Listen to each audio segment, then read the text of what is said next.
अस्सलाम वालेकुम जी, मैं हूँ इसार राना और हरफ सदाकत चैनल में मैं आपको खुशामदीद कहता हूँ। आज का व्लॉग बड़ा इंपॉर्टेंट है। अलीमा साहिबा पे 2 आज हमले हुए हैं। बड़े अफसोसनाक दिन है।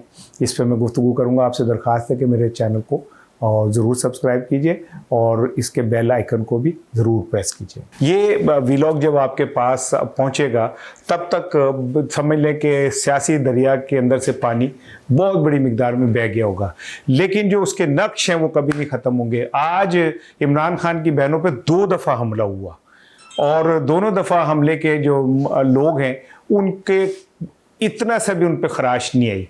पंजाब पुलिस इस हवाले से जो मौक़िफ़ ले रही है वो बड़ा दिलचस्प है, इस पर बात करूँगा।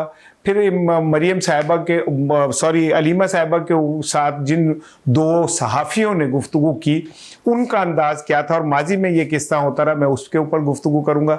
तीसरा, इमरान खान ने आज जो एक पैगाम दिया उसमें ये कहा कि मुझ पे और मेरी बेगम पे टॉर्चर हो रहा है। तो ऐसा लगता है कि ये निज़ाम अपनी आखिरी जंग लड़ रहा है और जब दलील ख़त्म हो जाती है तो फिर ताकतवरों की जानिब से इस तरह की हरकत शुरू हो जाती है। ये अंडे मारने वालों का गायब हो जाना, ये कोई नई बात नहीं है, माजी में भी ऐसा था।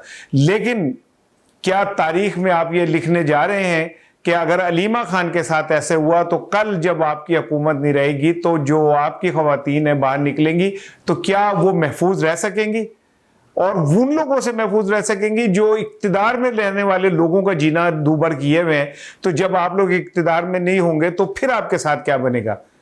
आप कहेंगे आप मुल्क छोड़ के भाग जाएंगे। तो ये तो पहली दफा मैंने देखा है कि पीटीआई के लोग दुनिया के किसी कोने में भी आप चले जाएं आपका पीछा करते हैं। आज आप जो कुछ कर रहे हैं कल आपको इसे सूद समेत वापस करना पड़ेगा। एनीवे, मैं आता हूं अपनी असल बात की तरफ। अलीमा खानम, उनका पिछले कुछ अरसे से एक इमेज बनता जा रहा था, वो बढ़ रही थी और अब अगर आप इस बात को गौर से देखें तो ऐसा लगेगा कि पीटीआई, इमरान खान की पीटीआई वो सिर्फ अलीमा खान के ऊपर आके ठहर गई है।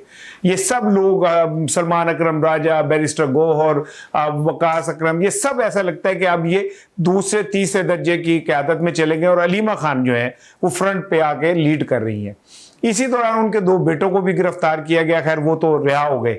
लेकिन अलीमा खान जिस अंदाज में अपने भाई के साथ खड़ी है, मैंने पहले भी कहा फिर कह रहा हूं कि ये ऐसा लगता है कि एक तारीख दोहराई जा रही है। जब कायदे आजम के साथ फातिमा जिन्ना जो थी वो अपने भाई के साथ इस तरह खड़ी होती थी। फातिमा जिन्ना ने एक दफा साबित किया कि वो बहनें अपने भाइयों के स्ट्रगल में कितनी ताकत के साथ खड़ी हो सकती हैं। जब पूरी दुनिया आपके खिलाफ हो जाए तो आपकी बहन जो है वो आपके साथ खड़ी होती है। फातिमा जिन्ना ने कायदे आज़म अलैहिर्रहमा का पैगाम जिस तरह लेके आगे बढ़ी और जिस तरह उन्होंने उनकी सियासत को आगे बढ़ाने की कोशिश की और फिर उनके साथ जो कुछ भी हुआ वो भी तारीख के अंदर कोई ढका छुपा नहीं है। गो हमारी पाकिस्तान की तारीख हमेशा एक कंफ्यूज तारीख कह सकते हैं जिसमें सच छुप जाता है और झूठ जो है वो सामने आ जाता है। फातिमा जिन्ना को कैसे राका एजेंट करार दिया गया, भारतीय एजेंट करार दिया गया, कैसे उनके इलेक्शन कैंपेन के अंदर कुतियों के गले के अंदर लालटेन उनका इंतखाबी निशान डाल के घुमाया गया, कैसे उनकी मौत हुई, आज तक इसके ऊपर किसी की जुर्रत नहीं है कि वो बात कर सके।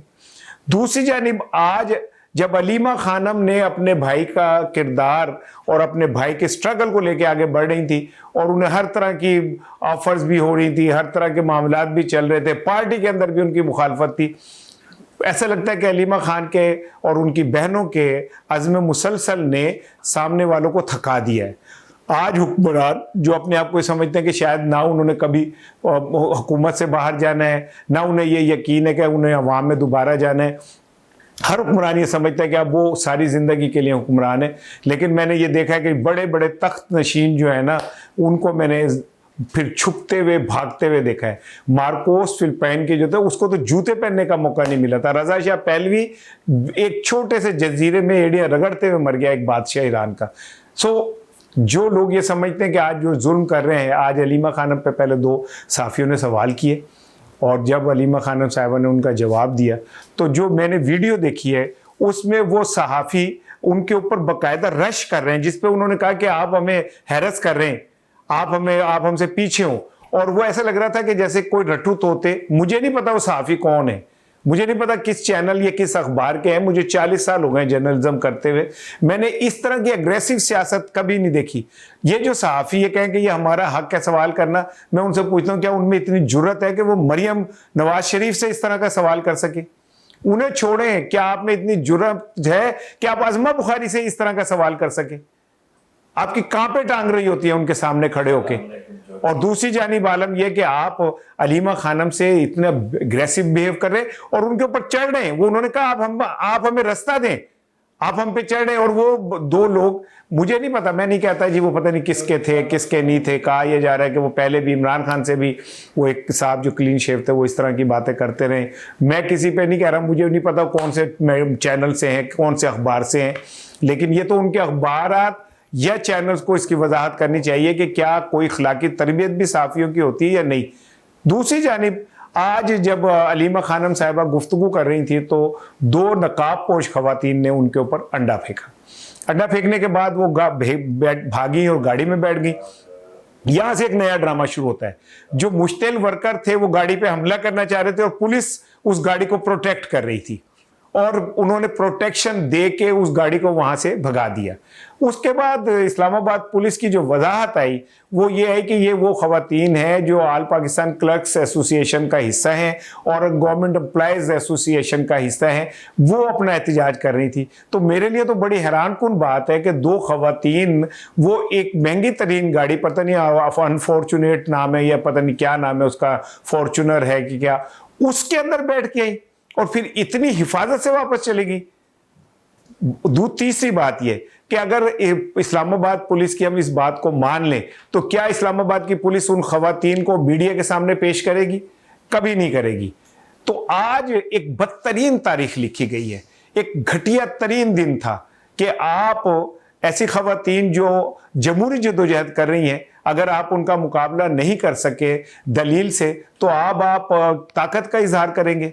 और ये बड़ा पुराना हरबा है अंडे फेंकने का और ये सारा कुछ करने का। माजी में मैं विटनेस हूं इस बात का कि कुछ लोगों ने जब MRD अपने अरूज पे थी और मौलाना और नवाबजादा नसरुल्लाह खान लोगों के काबू नहीं आ रहे थे, ये मुशर्रफ दौर की बात है, तो इसी तरह फ्लैटी होटल के बाहर जब वो बाहर निकले तो उनके ऊपर अंडे फेंके गए थे। वो अंडे जिन लोगों ने फेंके और जिन लोगों की ये जिम्मेदारी लगी वो मेरे सामने थी और मैंने इसका बारहा इजहार भी किया है। तो अगर आपने इस तरह इमरान खान के घर का रास्ता रोकना है तो ये तो आप समझ लें कि जब ताकतवर अपने दलाइल खो देता है और वो खौफ का शिकार हो जाता है तो फिर इस तरह के हथकंडे होते हैं। आज 2 दफा हमला हुआ अलीमा खानम और उनकी बहनों के ऊपर, लेकिन दिलचस्प बात यह है कि अलीमा खानम ने उसके बाद पैनिक होने के बजाय लोगों को बैठ जाए कोई बात नहीं, ये होता है, हमें पता है कि ऐसा होना है, वो ज़हनी तौर पे तैयार हैं। और अलीमा खानम ने उसके ऊपर मुस्कुराते हुए हंसते हुए फिर अपनी गुफ्तगू की। उनकी जो मुस्कुराहट है यही असल जवाब है उन लोगों के लिए जो ये समझते थे कि शायद इस तरह करके अलीमा खानम को वो हैरास कर सकते हैं या सहाफ़ियों के ज़रिए हैरास कर सकते हैं। अलीमा खानम का कद आज मज़ीद बढ़ा है और अलीमा खानम ने साबित किया कि वो एक बहादुर भाई की बहन है। अलीमा खानम ने साबित किया कि ये जो खून है उनके अंदर दौड़ रहा ये वाकई मुहिब्बे वतन और एक बहादुरी से स्ट्रगल करने वालों का खून है। अलीमा खानम तो आज एक अंडे के बाद फिर हीरो बन गई। उनके भाई पे कोई आज उन पे अंडा फेंका गया, उनके भाई पे तो गोलियां भी चली थी, लेकिन एक सवाल छोड़ गई कि क्या ये लोग जो आज हुक्मरान हैं, वो चाहे मरियम साहिबा हों, वो चाहे आसफा भुट्टो हों, वो चाहे मरियम औरंगज़ेब हों, मैं सब ख़वातीन का एहतराम करता हूँ और मैं तशद्दुद के ख़िलाफ़ हूँ और बदतमीज़ी के ख़िलाफ़ हूँ, लेकिन जो आप तहरीर लिख रहे होते हैं वो आगे जाके स्क्रिप्ट आपको दोहराना पड़ता है। इसके लिए सबको तैयार रहना चाहिए।